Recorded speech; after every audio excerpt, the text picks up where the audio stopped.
చూస్ country delight, live better. ఇప్పుడే country delight యాప్ని download చేసుకోండి.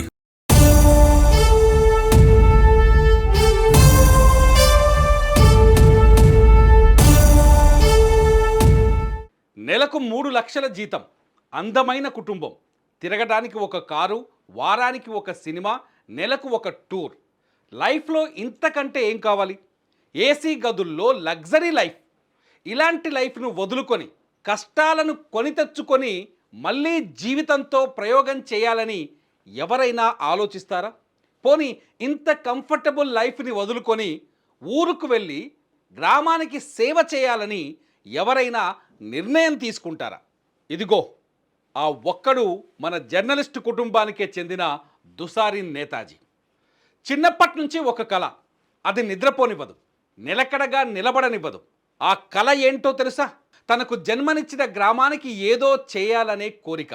నడుస్తున్న రోడ్డు పైన కాలికి రాయి తాకిన, బైక్ నడుపుతున్నప్పుడు టైరు గోతిలో పడిన, సాయంత్రం కాగానే వీధుల్లో చీకటి కమ్మిన, ఊరి చివరన ఎండిపోయి కనిపించిన చెరువును చూసిన నేతాజీకి నిద్ర పట్టేది కాదు. ఊళ్ళో నడిచేందుకు రోడ్డు కావాలి, చీకటి పడ్డ వీధుల్లో కరెంటు లైట్లు వెలగాలి, ఎండాకాలంలో కూడా చెరువుల్లో నీరు నిండుగా కనిపించాలి అనే బాధ కలిగేది. మరి ఈ పనులన్నీ చేయాలంటే ఏం చేయాలి? ఊరి కోసం తన కెరీర్నైనా త్యాగం చేయాలి అనుకున్నాడు. హైదరాబాదులో ఉన్న తన కంఫర్టబుల్ లైఫ్ను వదిలి ఖమ్మం పక్కనే ఉన్న నేరడ గ్రామానికి చేరాడు.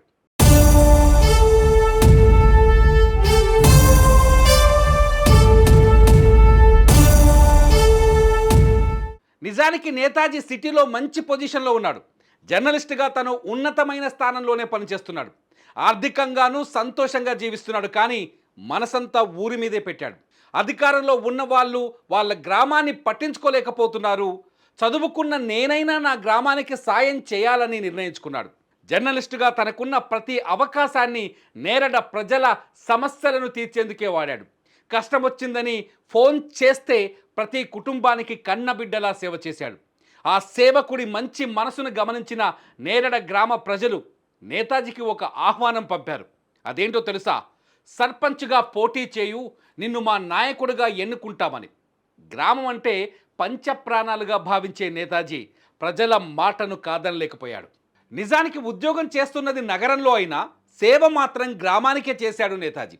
ప్రతి క్షణం ఊరి జనం బాగోగుల్లోనే మునిగి తేలే నేతాజీ ఈసారి ఊరి జనం ఆహ్వానాన్ని అవకాశంగా మార్చుకున్నాడు.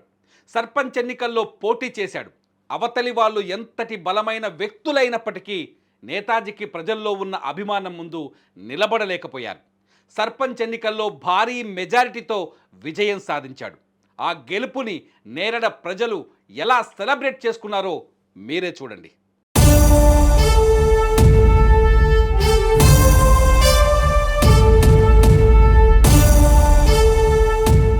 సర్పంచ్ ఎన్నికల్లో కోట్లకు కోట్లు డబ్బులు పంచుతున్నారు. ఓటుకు 1000 కాదు 5000 ఇస్తున్న గ్రామాలు కూడా మనకు కనిపిస్తున్నాయి. కానీ డబ్బులు ఎంత పంచినా చివరికి గ్రామంలో ఓటరు ఎలా ఆలోచిస్తాడో తెలుసా? నాకు సాయం చేసేవాడు ఎవరు, నా ఊరికి సాయం చేసేవాడు ఎవరని మాత్రమే ఆలోచిస్తాడు.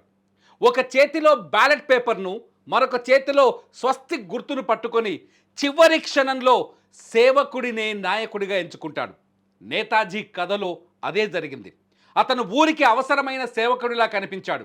మరి మీరు ఎలా ఆలోచిస్తున్నారు?